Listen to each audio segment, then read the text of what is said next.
Hello, everyone. How are you guys? I'm just setting up a few things in here. What's up? Good morning.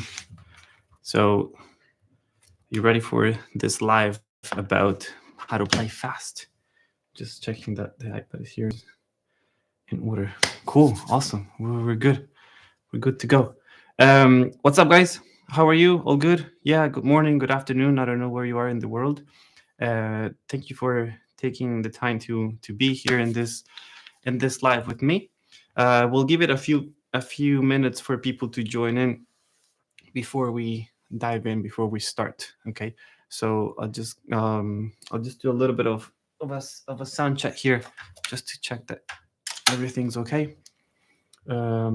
Voice should be fine. Saxophone.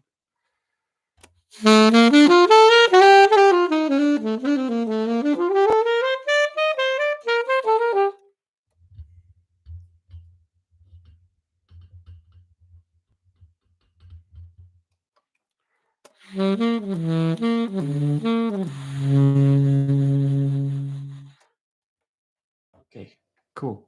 So that seems okay. Everything seems okay. Cool.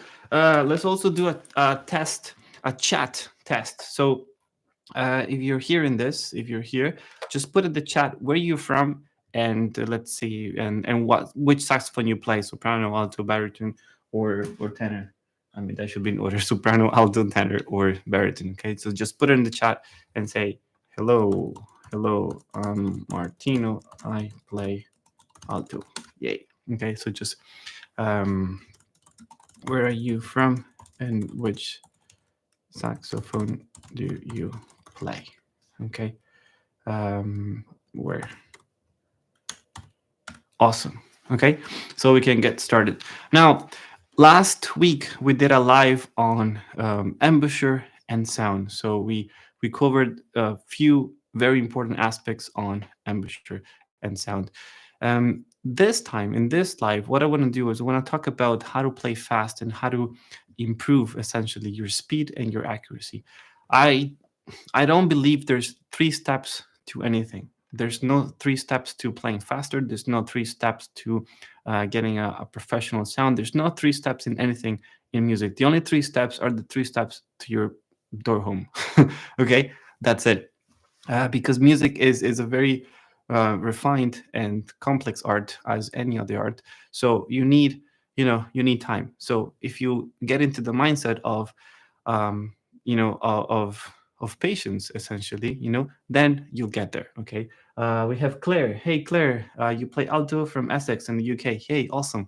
Thank you for being here. Okay, makes sense. So um, it's all about being patient. Okay, and remember, there's not three steps, three tips, or three hacks or whatever. It's just music works doesn't work like this. It's not a linear thing, okay, but it's a mess of different things. It's a rotation of things, and then eventually the brain will actually go like, oh, that this is how it works. It will start to put things together. Things will start to click. Okay, so what I want to do today is this. Oh, by the way, if you don't know me, um I'm Martino. I'm the founder of the London Saxophone School. We have lessons here in London. We also do things online. Okay, so come and check us out if you're in London or online. The links are here below in the description. And it's a pleasure to be here. And check it out. So I think we can start.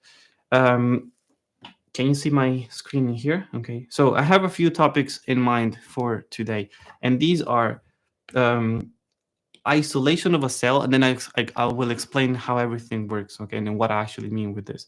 Isolation of a cell, then make it harder than the original version that you're playing. Okay, we're talking about playing fast. Okay, the importance of slow practice. This is probably the core thing of everything. Okay, and then we're gonna apply what we talk about in a piece, in an extract from a transcription that I've been doing, and then how bad practicing leads to messy playing. Make sense? Okay. Now, isolation of a cell. What is this? I'm going to take some of the ideas that I'm going to be talking about, some from my scales book that I've published a few months ago. And the reason for that is because what I've done is I've taken a simple scale and I've broken that down into small cells, and I want you to see how actually that works in reality, okay, and actually when you're practicing. So check it out. When you have, and then I will go actually go into the score, and I'll see and I'll show you everything. So when we're practicing, okay, and you have a piece of music, okay, whether you're doing that by reading the music or you actually transcribing the music, it doesn't matter. When you're learning something, okay, you need to go into the most difficult parts. Okay, I need to work on this, I need to work on that, I need to work on that, I need to work on that. Okay, because breaking things down is the one thing that's going to make you better. If you only play the things that come easy, yeah, you're not really going to push your boundaries. Okay, that's the first thing. So let's do our first example on a simple scale. We're going to do an example on a scale, and then we're going to use the same approach, the same ideas, concepts on an actual piece of music. The idea, the approach is the same thing, just what we play will be different. Okay, so give me Claire, give me a just a key. Pick a key, major, minor, whatever. Actually, no, pick a major key. If not, I will choose something here. Just any key will do.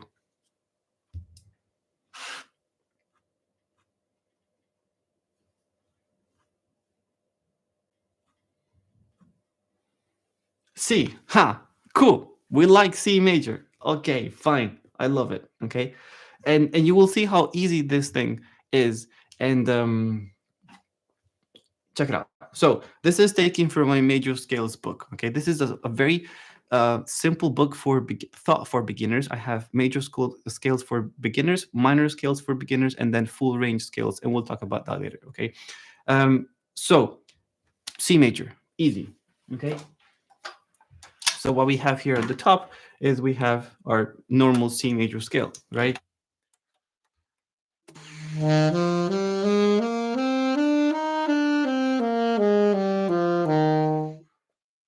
Fine. Okay.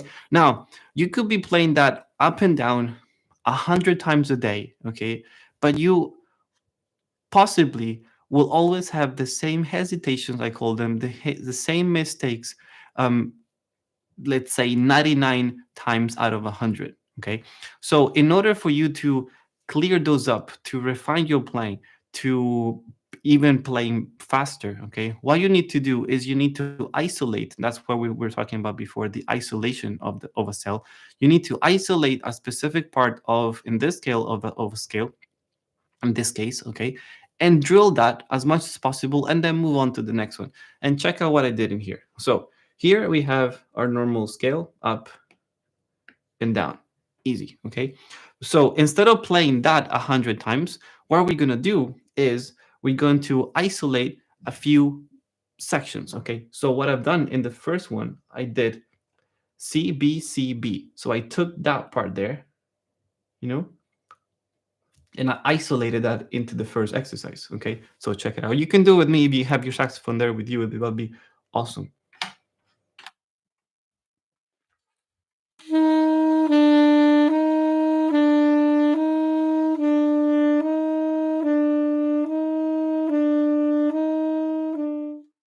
Okay, and that is just the first one here. Okay, and I'm playing that really, really slowly. Okay, what about if you go like, I can play this fine. Okay, what are we gonna do? Okay, let's make it a little bit more challenging. So you can put the metronome on and go like, oh, look, perfect tempo.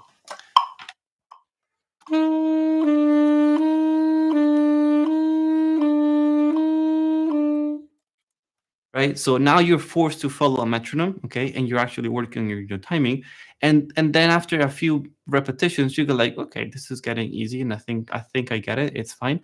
Now what we're going to do, you can actually increase the speed slightly, and always look for accuracy. Okay, it doesn't matter if you're playing like a 200 bpm and it's completely messy and unclear.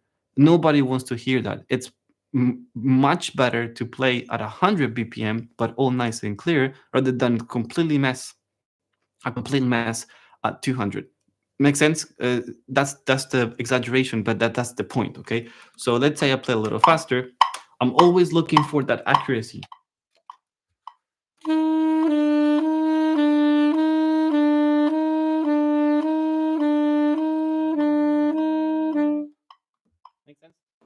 Guys, give me an okay or something, or a thumbs up if everything is making sense. And welcome to the new people who have actually joined. A little recap of what we're doing. We're actually taking a small section of a scale from my major scales book in order to make a point on how to play fast and how to practice and how to make things better in your playing. Again, I don't believe in anything that's about 3 steps to playing fast, or like 3 steps to anything, or 7 steps or 20 steps. Anything steps, it doesn't matter. Music is not like that. Music is more about finding refining every single bit, and then the brain will kind of put everything together. That makes sense. Okay, so welcome everyone. Put in the chat who you are, what's your name, and which saxophone you play. Okay, awesome. Okay, so let's say we've worked a little bit on number one. Cool. Make sure that you reach, let's say, 80, 90% of satisfaction with what you play. It doesn't have to be perfect all the time, because it won't be perfect all the time. And that's totally cool. Okay. But if you are happy 80, 85, 90% of what you can do, like, man, I've done this 5, 6, 7 times, 10 times, and I think it's pretty cool. Okay. I've done my best. Awesome. Then move on. You have to move on. You're not going to be perfect. And that's okay, because you're going to be perfect afterwards. That's cool. Make sense? This is super, super important. Give me a thumbs up or something, because if you can understand this, then everything else will fall. Everything else will just be so much better, and you'll be so much happier with yourself. Okay. So we've taking a look essentially at this bit here on number one. Okay. Then if you look at number two, then we'll go into something a little bit harder. Okay, let's say what is number two? Let's pick a different color here, red. Okay, number two, we have do di do di do di do di. So we take a look at this do di do di. This other section. So we're just adding another note. Okay, check it out.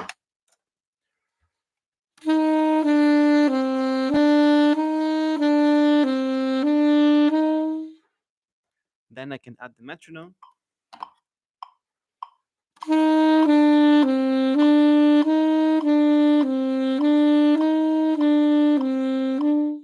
And then I can make it faster.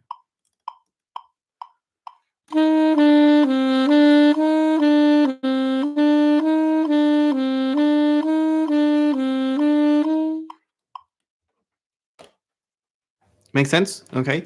So I've moved on to the second little cell, let's call it. Okay. Same idea, um, same process. I number two without the metronome. Then I was happy. Then I put the metronome on. Cool. I was forced to stay in time, and focus on my timing with the metronome, and in order to be in sync with the metronome. And then I made it a little faster. Again, I repeat this. Anytime you increase the speed of anything, make sure that it's accurate and not messy. Okay, and at least you're at least 80, 90% happy of with what you're doing. Okay, this is crucial. Okay, so if you notice, yes, we're working on C major. Okay, and not I don't know why I did this, but we're working on C major, but we're not going up and down 100 times. We're actually working on the so small cells in here that will make and that will clear everything up, that will polish your playing um into the specific parts. The same way I can zoom in into my iPad here and go like this, you know, that's what we're doing. Okay, check it out. In here, can you see there's a little bit of white between the note and the line? Okay, I have a point with this. Don't worry. Okay, now we were not able to see that from this distance. Okay, so whenever you're doing these little cells, what you're doing is you're zooming in into your playing until you can go like, oh yes, I've seen the problem. That's what it is. Oh fuck. Makes sense, right? That's exactly what we're doing. Otherwise, you always stay at the distance. You never see things from. You're never able to polish what your true playing, because you never go deep enough. Makes sense? And if you practice like this, as in the book, and you can apply the same concept to pieces into anything, then your playing will be so much better, man. So much better. It just That's how musicians do it. That's why us musicians, we can play for 7, 10 hours a day. We're kind of crazy, but that's how you do it, because you refine and refine and refine and refine and refine and refine forever, forever. I'm not saying you have to play for 10 hours a day because that'll be crazy, okay? But whenever you have a chance to practice anything, if you get into that mindset of refining, it's much better than just wasting 15 minutes just trying to go up and down in a messy way and go, and then after 6 months go like, oh, I'm still playing C major, I haven't mastered it.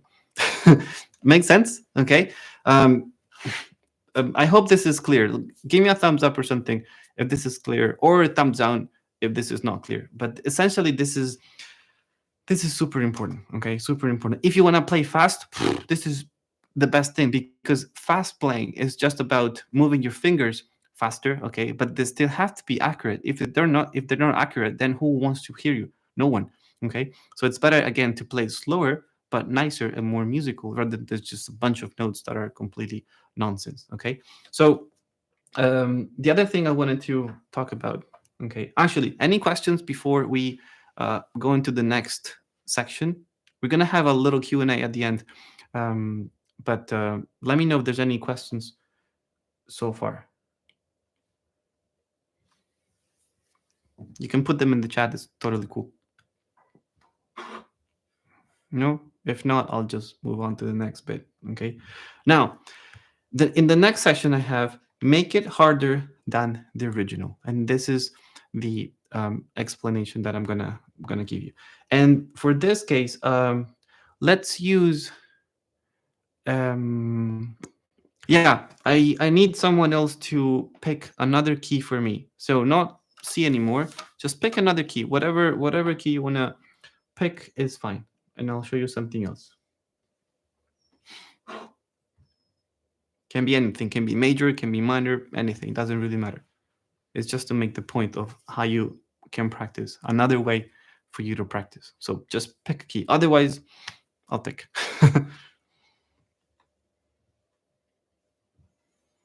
Anyone? Claire, D. Okay, D major or D minor?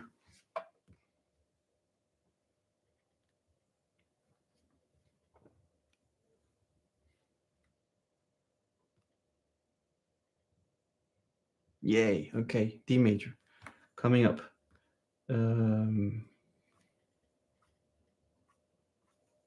Okay, so we have D major.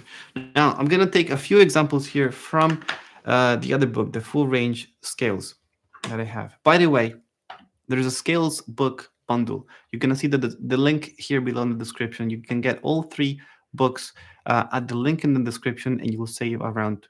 Actually, I think it's more than £25 for the whole bundle. So check that out here below. It's only available for 24 hours for this specific live that we're doing. So check it out if you're interested, if you need to work on scales.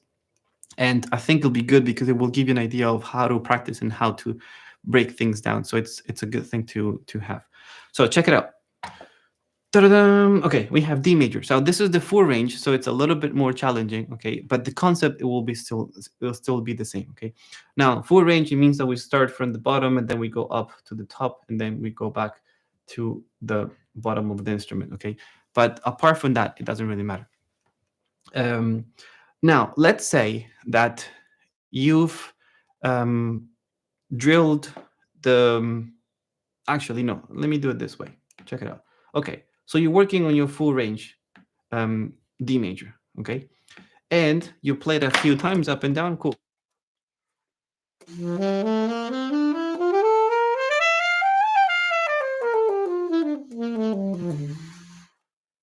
Let's say it's like that. So it's a little messy in few bits, and go like, oh man, oh shit. Okay, let me just do the drills. Okay, let me do number one.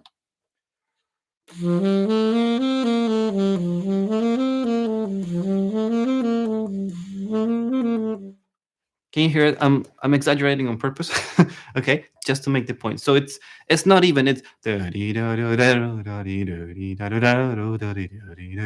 you need to polish it. Okay, so you could use the metronome, but if you use the metronome, sometimes it's not the greatest thing because you actually need to go deeper before you actually put the metronome. Okay, you follow me? So what we're gonna do is we're gonna make this harder than the original, and this is what I mean. We're gonna change up the rhythm of the original phrase, in this case number one, okay? And we're gonna make it harder. So when we go back to the original one, oh, it's gonna be just a piece of cake. Okay, so check it out. And I'm gonna do this. I'm not gonna write anything down, but I'm gonna change the way I play. So I'm gonna do it this way, and then I'll write it down.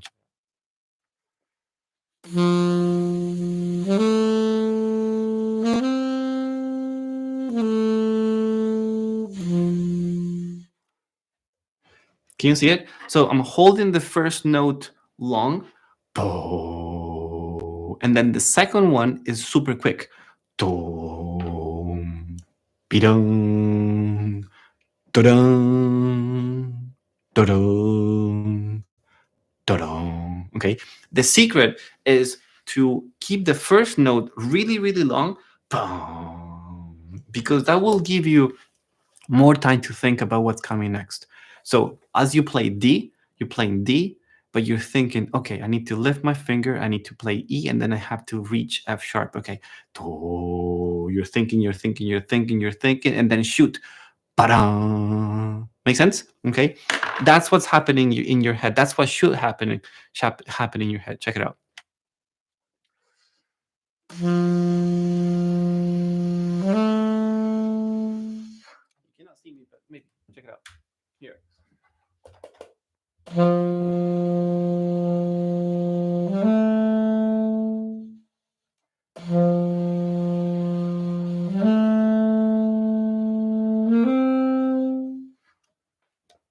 Can you see it? Okay. So I'm holding the first note really long. So let's say long, quick, long, quick, long, quick, long, quick, and so on. Okay.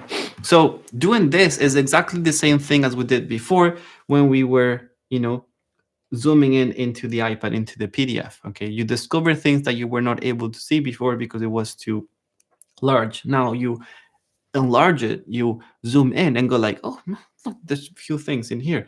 So when you do it this way, long, quick, long, quick, long, quick, and so on, you're gonna essentially polish your playing, okay? And you're gonna find out things that you were not aware of before because you're zooming in so much that if you play this thing up and down the normal way, it will never show. It's just crazy. It's really weird, and that's how you do it.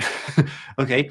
So make sure that the quick note is really, really quick, but it has to be quick and clear. Okay. If it's like this,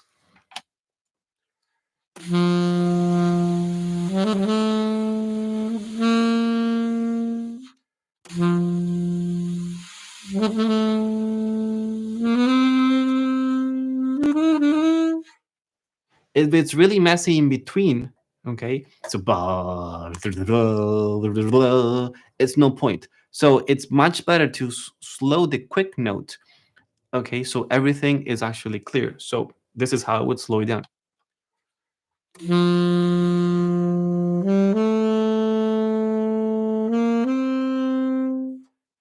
Okay, it's not crazy fast. It's not dum, brum, brum, okay, but it's much better to do it a little slower, like medium tempo, so you can hear all the stupid notes in there. And then once those become a little bit more um, solid, then you can increase the tempo. Okay, remember, if there's anything you want to remember from this little live, is that it has to be quick and clear. If it is not quick and clear, then slow it down.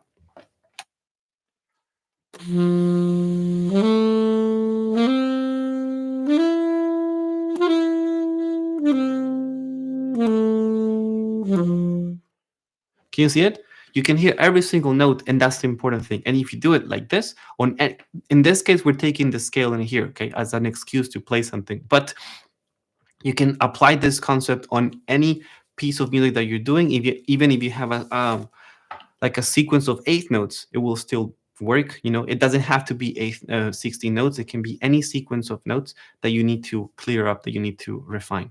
Okay, makes sense? Any questions, guys? Or things you want to share, or doubts before we go on to the next thing?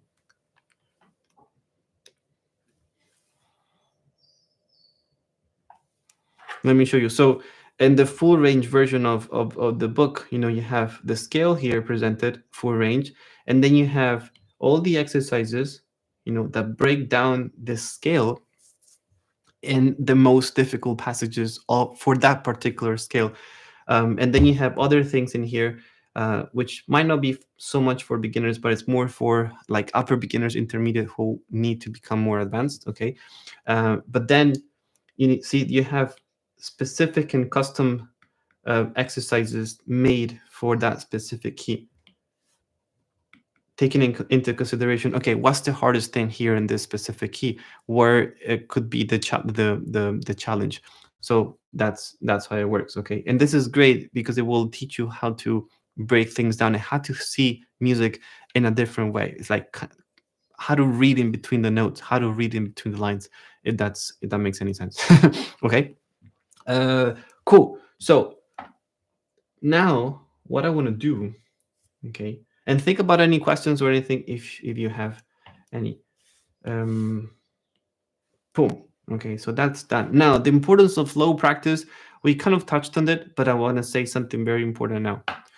Now, if you want to play fast, you need to play slow. Okay, it sucks, but that's the reality, and everyone knows this. Okay, everyone who every professional player knows this. That if you want to play fast, okay, you want to play slow. You want to practice slow for a certain amount of time. If you have to practice something at 200 BPM, because that's the ultimate, the original tempo that the music is intended, then you would practice a lot at 150, whatever, a way slower speed, because that's how you can become accurate and how you can actually master whatever music you're playing. Make sense? Okay. So who's a beginner here and who's an intermediate player? Tell me in the chat. Okay, because these are very, very important concepts that if nobody actually tells you, you'll never know. So if you want to play fast, you need to spend lots of time playing slow. And what you do when you play slow is this: you don't you're not there wishing you play faster than what you're doing, but you're actually taking the time to absorb and to feel how it feels in your fingers. Okay, when you slow things down, you allow yourself more time between one note and the next note. Okay. Claire, I'm a beginner still. Awesome. It's good. Everyone is a beginner at some point, so it's awesome. Okay. So when you slow things down, what happens is that you have more time to think between the first note and the next note. Okay. As soon as you start playing faster and faster and faster and faster and faster, that time that you have to think about, what's coming next, it's significantly reduced. Okay, so you need to be really, really aware of what you're doing and really in control of what you're doing. If you're playing too fast and your fingers and your brain are not ready, then it's gonna collapse and it's gonna be a mess. Okay, so when you play slow with the metronome, make it really slow. You're putting emphasis, you're thinking carefully about every single movement that you do.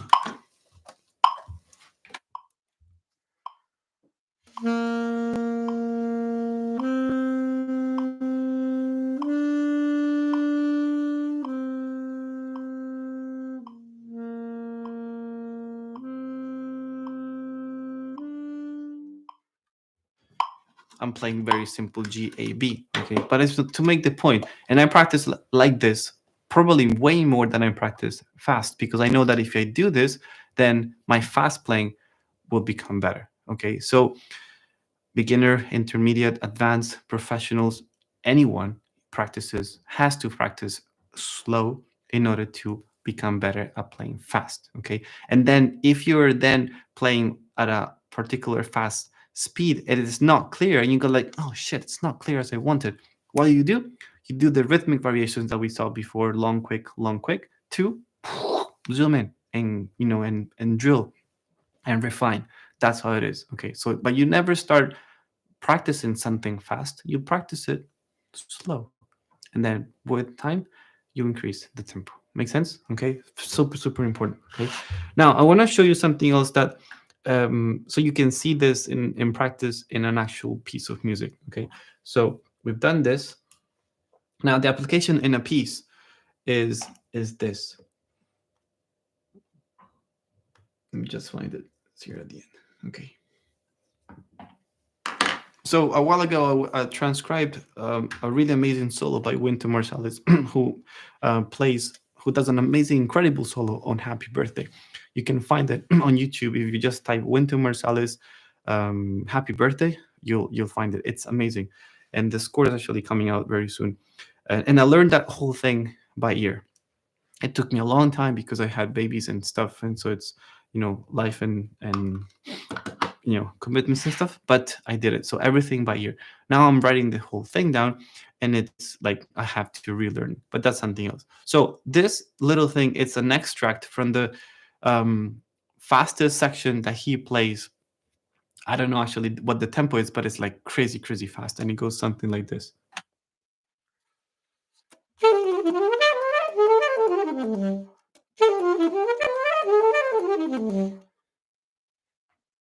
Ish.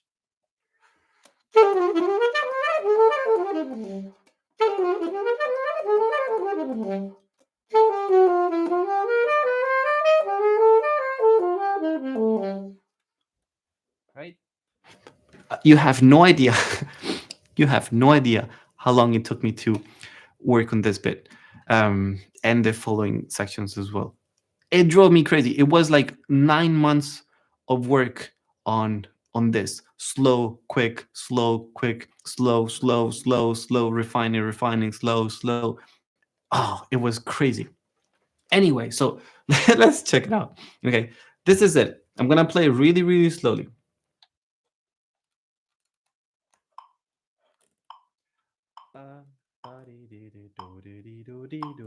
One, two, three, four.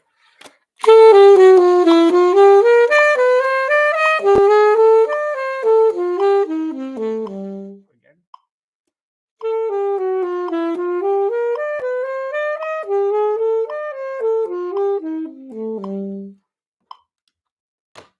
Okay.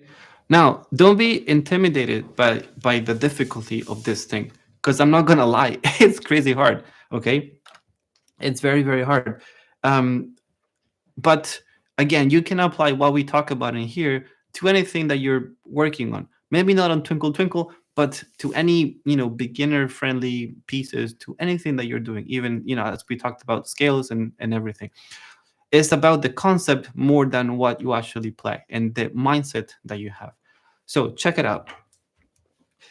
We have a bunch of 16th notes, a sequence of 16 notes. But this will still work if you had, for example, just eighth notes, like that, for example. Same thing, okay? It doesn't really matter. Now, I see this and I go like, oh my God, this is so hard. How the hell do I do this? Okay. So you might just try, let's say you try the whole thing once, or let's say a few times, okay? And you just give it a try and go like, oh, this is very hard, okay? And go like, oh, it's beyond my level. I'm not able to do it. Before you say that, okay, go like, okay, let me see what I learned in that live with Martino. Cool. So what we need to do is we need to do the same thing that we did on the scales. Remember, we need to take the whole thing and chop it up and go like, oh, this is hard, this is hard, this does work, okay, and then you work on those things. So let's say that here I'm gonna work on sections, and let's say that the first section is this one here. I'm just making things up, okay? Let's say that you're having lots of troubles with the first section or whatever, okay? So what we do now is we concentrate on this thing here rather than the whole thing. That's gonna overwhelm your brain and it's not gonna work, okay? Again, we're not gonna play the whole thing up and down 100 times as we did, same thing for scales, but we're gonna chop it up into sections. So that's gonna be my A section, and let's say I have troubles with that part there, and that's gonna be my B section. So B, A, and B. That's a B. Okay. So those, out of this whole section that we have to learn, I'm really struggling on section A and section B. And who tells you the sections? You. Okay. You are the one who feels what is better and what is not so good. Okay. So if you go like, I think I feel okay in here. Okay, cool. Go on to the next one. Uh, every time I get to this bar, it doesn't work. Mark it. Okay. Okay. And then the next day, you just repeat that same thing again. Okay. Much better to do it that way. I'm not able to tell you, firstly because I'm not even seeing you, and secondly because I cannot hear you, but my students, this is exactly what we do, whether it's in the mentorship or here in London. It's about me figuring out what the hard section is and telling you, look, we can go deeper into this, we can go deeper into this, we can go deeper into this. Okay. If you don't have a teacher, then you will just have to go with your gut feeling, which is fine. Okay. Your gut feeling is rarely wrong, I would say. So identify the sections that are challenging for you and then drill those the way we're doing right now. Okay. So let's say that our sections are A and B and they need to be drilled. So what we're going to do is, firstly, we're going to play it slow, very, very slow. And what I mean slow is like almost every single note can become a really long note. I'm exaggerating, but that's a really good thing to do.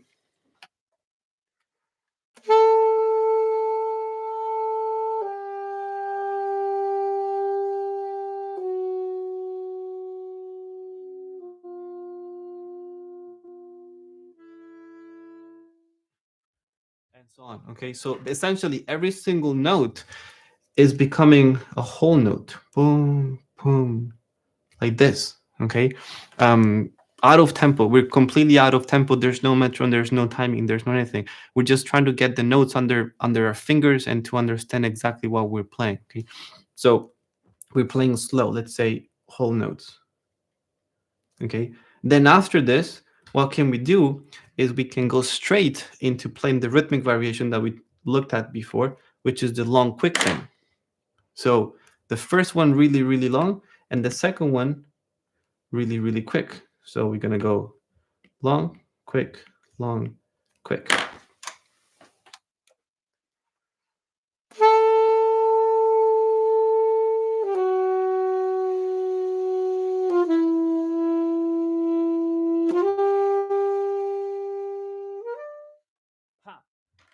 Probably you didn't hear it, but I felt there was something happening in here between D and C sharp.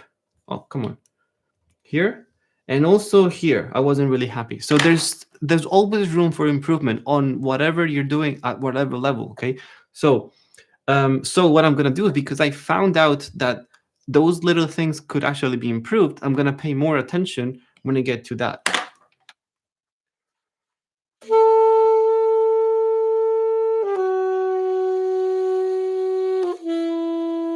Ha! Did you hear it? It was crap.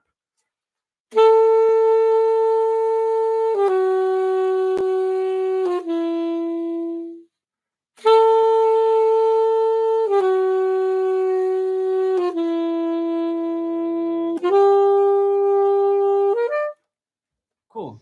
Can you guys hear it? Okay. Please let me know. It's nice to chat with people. Otherwise, it's just me talking. It's not a lecture whatsoever, by any means, actually. Okay. So I identified that my D C sharp could have been better. It wasn't as clear. Basically, I wasn't happy. From a gut feeling perspective, I wasn't happy. I was like, I don't like this. Okay. So what I did is, as I slowed that down a little bit, so I could hear the two notes in there. So I could hear D and C sharp, which were a little bit messy for me. Okay, now I'm going really deep into this. Okay, but the only way I could actually figure that out is because we isolated this part here. Before, when I was showing off and go like, hey, look, I can play this really fast, I had no idea that this was happening. Okay. So that's the way to do it. Okay. So long, quick. And then what else did we talk about? That's it. Basically, that's it. Okay. Once you do this, your playing will be so much better. oh man, it will be so much better, so much cleaner. You'll have a better sound, you'll have more control, you'll feel happier. People will love you. No, well, makes sense. Okay, so it's very very life changing in a way, because you feel that you're actually doing something and not just wasting time playing, the same things up and down, um, for months and months and months. Okay, that's the trouble. um Makes sense, guys? Okay. And then last thing is that if you spend lots of quality time, it doesn't have to be hours and hours, it can be just 5 minutes. If you spend nice quality time on practicing this way, and let's say that you're never 100% satisfied with your long, quick exercise, for example, okay? You always reach like 80, 90% because you're like, it can be better, it can be better. Okay, it's fine, it's fine, it's fine. Okay. The amazing thing is that when you put it up to speed, when you start working on your speed, for some reason, the work that you did previously will be there and will support you. So you won't be hearing those little details that you were hearing before, but the thing will start to flow.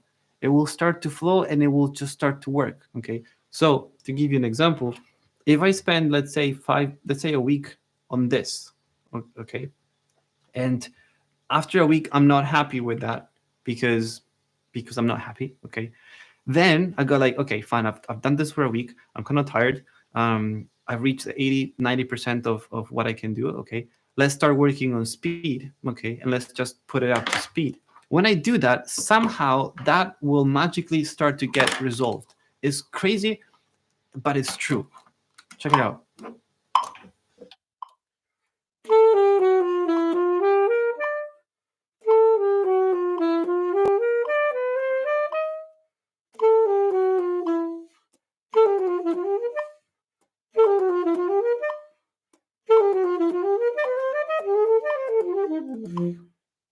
So essentially, when you start to zoom out, so we were zooming like this. When you start to zoom out and you start to play the whole thing, it will magically start to work. It's crazy and it's weird, but it's the power of magic and the power of drilling down. Okay. Um, Erski, you're from Spain, living in Edinburgh. I hope I pronounced your name right. I play alto sax. Okay, cool. For 8 months now. Awesome. This applies to everyone. Okay. Makes sense. So essentially, that's the idea. Okay. So to I think we let's do a recap of everything we said so far. So you have this, and maybe you can write this down on your notebook or something. Okay. So check it out. We worked on Boom. Okay, so we work on an isolation of a cell, and we took examples from the major scales book. You have a scale, and you break that down into very small chunks. Okay, like here, exercise 1, exercise 2, and so on. Okay, so you break things down into a cell, and you concentrate on that cell. So you actually zooming in into your playing, zooming in into your mistakes or hesitations, so you correct those. Okay, then we talked about the make it harder than the original, which is the long, quick exercise in which you vary the rhythm of the piece, of the section, of whatever. You hold the first one long, and the second one is really quick. Okay, so here you want to aim for accuracy. Okay, and if it's quick and messy, slow it down until it becomes more accurate and you can hear all the notes. Okay,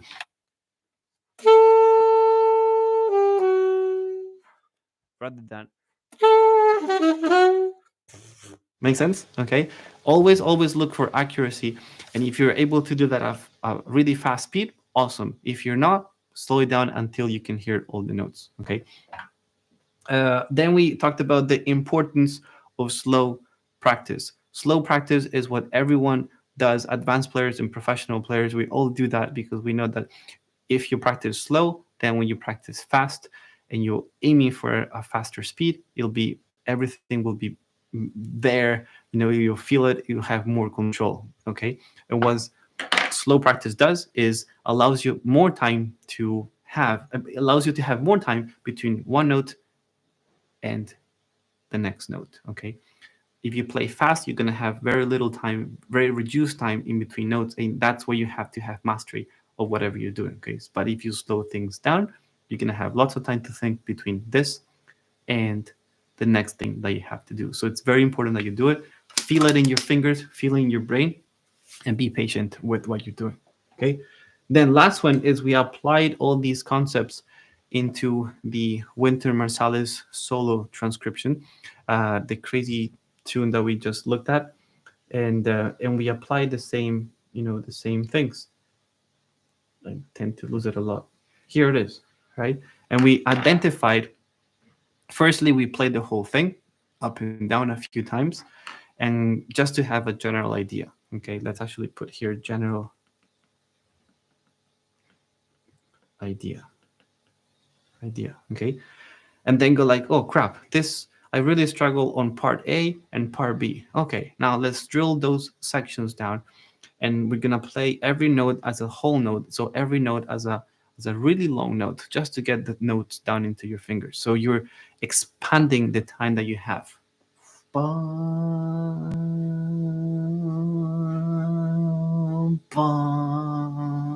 Right? And then the more you do that, the more you see that the time is going to be reduced because you're not going to have to wait so long because you're going to start to learn it. Okay. And then we used the long quick exercise in which we vary the rhythm. Dun, da-dun, da-dun, da-dun, super long, super quick, super long, super quick, but long and accurate. If it's not accurate, slow it down. Make sense? Okay. Um, and I think that's all for this, little class on how to play fast. Essentially, play slow and accurate. That will take up the speed, and that will build the muscles, will build the mindset, build everything. And with time, you'll be able to play fast. Once you have it slow, it's just a matter of dedicating some time to speed it up. Make sense? Speeding that up. Make sense? Okay. What else? I think that's it. So if you need to learn how to break things down, okay, if you have a piece and go like, oh, how the hell do I break this down? I think the scales book are a fantastic way of starting doing that, because you can actually see on paper what I did and what I took from every specific key. Oh, he took this and he took, oh, okay, oh, this is cool. Okay. So once you see it on paper, you can see how I actually broke it down. And the more you play those little drills and exercises, the more you're going to start to absorb that kind of mindset, and then you're going to be able to apply it to whatever pieces you're doing. Okay. So I think that's a fantastic way of starting, because your practice will automatically be better, not only your skills but also your practice on anything you do. So that will affect the basically all the areas in your playing. Make sense? Okay. So there's a special offer happening for 24 hours because of this live here. You're gonna see the link here below in the description for the saxophone scale bundle, at which you can save £25 over the whole thing if you get the whole package. Okay, so I think it's a fantastic way of starting, and to just basically boost your practice and also help all areas of your play. Cool. So guys, I'm done. I don't have anything else planned in here. If you guys have any questions, put them now so I can help you out with whatever you need. If there's no questions, I think then we're done. I'll just wait a few minutes, and let's see if there's any questions. It'll be fantastic to have any questions from anyone, and yeah. Ta-da!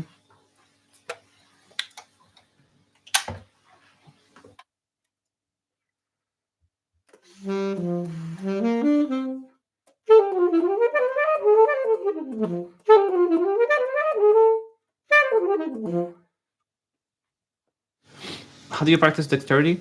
So essentially, that's what we've been talking about so far.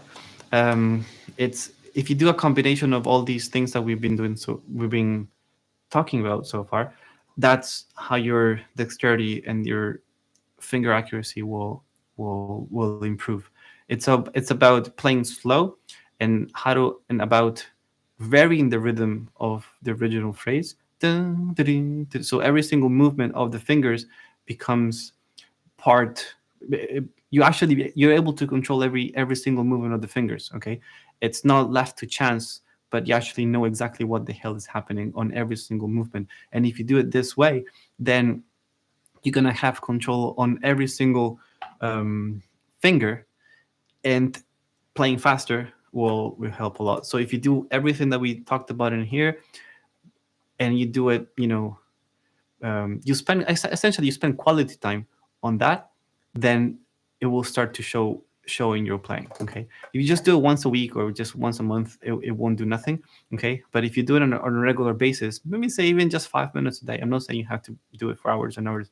5 minutes a day, you dedicate some time to this. It will start to do something if you do it on a consistent and regular basis. That's cool question. Cool question.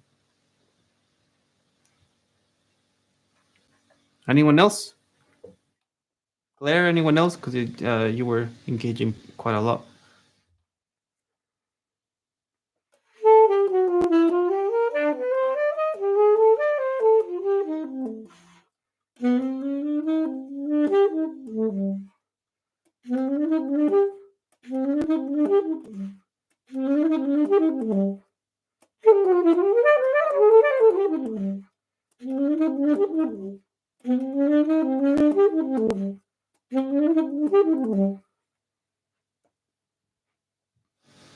See, I'm practicing right now, and I'm trying fast, and it's not working, so I slow down. Okay, so no more questions, guys. No worries, no worries. Um, I think I think that's it. I think we're done. Okay, so happy practice. Remember, the scale bundle is available here below the description. It's only available for 24 hours for this special YouTube live. And I think Claire, one more thing. Have you got any tips for transitioning from C to D? Best use for of the octave key. Okay, one more thing. How to go from C to D? There's actually not much to say in terms of fingering, because that's a C and that's a D. C, D, C, D. Those are the notes. So there's fingering wise, there's nothing much you can do. Just be sure that when you go from C to D, your fingers are not doing that too much. Uh, try to keep them as close as possible so that you minimize the movement. Very important is actually the thumb. Almost more than these fingers is the thumb. Be sure that the thumb doesn't do this. It doesn't flow, it doesn't jump like crazy. But keep the thumb like this. So make it pivot on the rest, and then press, not press, press, and press.